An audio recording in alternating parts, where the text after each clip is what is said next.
সবাইকে স্বাগত। টাইপ ভিত্তিক প্রশ্ন 4 নম্বর প্রশ্নে দেওয়া আছে y square minus 2√30 equal 11 minus 2√30 কে পক্ষান্তর করলাম প্লাস 2√30 হলো। তারপরে বিপরীতকরণ করলাম। কি করলাম? বিপরীতকরণ মানে হরের অংশ লবে যাবে, লবের অংশ হরে যাবে। তাহলে y স্কয়ারকে আমরা লিখতে পারি 1/y স্কয়ার, আর 11 প্লাস 2√30 কে লিখতে পারি 1/11 প্লাস 2√30। যেহেতু এখানে তুলনা করলে আমরা a plus B into a minus B সূত্রের সাথে তুলনা করলে আমরা কি পাবো? a square minus B square পাবো। তাহলে আমাদেরকে এই যে এই অংশে কি করতে হবে? a স্কয়ার মাইনাস বি স্কয়ারের সূত্র মিলাতে হবে। এই জন্য আমরা কি করলাম? হর এবং লবকে 11 মাইনাস 2√30 দ্বারা গুণ করব। এই যে গুণ করলাম।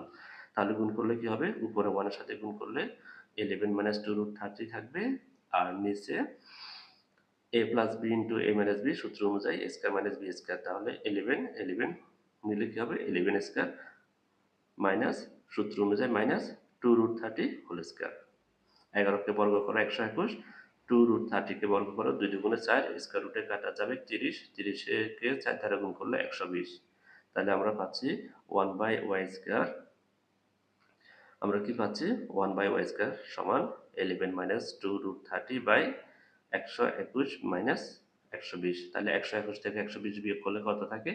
1 থাকে। 1 নিচে দেখানোর প্রয়োজন নেই।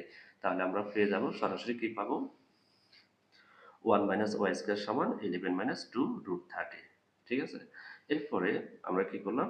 এই যে আমরা ওয়াই স্কয়ার এবং 1/y স্কয়ারের যে দুইটা মান পেয়েছি, এই দুইটা মানকে যোগ করেছি। তাহলে যোগ করলে কি হবে? Y square plus 1/y square সমান 11 প্লাস 2√30 প্লাস 11 মাইনাস 2√30। তাহলে এখানে কি হবে? ধনাত্মক এবং ঋণাত্মক প্লাসের অংশ মাইনাসের অংশ বাদ যাবে। তাহলে থাকতেছে 11 যোগ 11, 11 যোগ করলে কত হয়? Y square plus 1/y square সমান 22। তাহলে আমরা এই অংশে এতটুকু লিখব। বাকি যে অংশটুকু আছে এটা আরেকটা নিয়মের জন্য। একইভাবে আবার দেখো, আমরা যে ওয়াই স্কয়ার এবং 1/y স্কয়ার মান পেয়েছি সেটাকে কি করব? বিয়োগ করব। বিয়োগ করলে কি হয় দেখো? বিয়োগ করলে আমরা পাচ্ছি 4√30। ঠিক আছে? এখন আমাদের যে প্রশ্ন দেওয়া ছিল y পাওয়ার 8 মাইনাস 1/y পাওয়ার 4, এটাকে আমরা ভেঙে লিখতে পারি। y পাওয়ার 8 কে ভেঙে লিখলে কি হবে? y পাওয়ার 8/y পাওয়ার 4 কাটাকাটি করলে y পাওয়ার 4 থাকে। মাইনাস মাইনাস 1 এর নিচে y পাওয়ার 4 দিলে 1/y পাওয়ার 4। তাহলে y পাওয়ার 4 কে ভেঙে লিখতে পারি y square whole square minus 1/y square whole square. তাহলে এটা a স্কয়ার মাইনাস b স্কয়ারের সূত্রের সাথে মিলে যায়। তাহলে a স্কয়ার মাইনাস b স্কয়ারের সূত্র কি? a plus b a minus b। এই সূত্র অনুযায়ী আমরা লিখতে পারি y square plus 1/y square, y square minus 1/y square. তাহলে y square plus 1/y square মান পেয়েছি কত? 22, আর y square minus 1/y square মান পেয়েছি কত? 4√30। তাহলে এখন 22 এবং 4 গুণ করে 22 এবং 4 গুণ করলে 88√30 থাকে। এটাই হচ্ছে আনসার। এছাড়াও এই অঙ্কটির আরেকটা নিয়মে আমি সমাধান করেছি। ওই নিয়মটা একটু জটিল, এই জন্য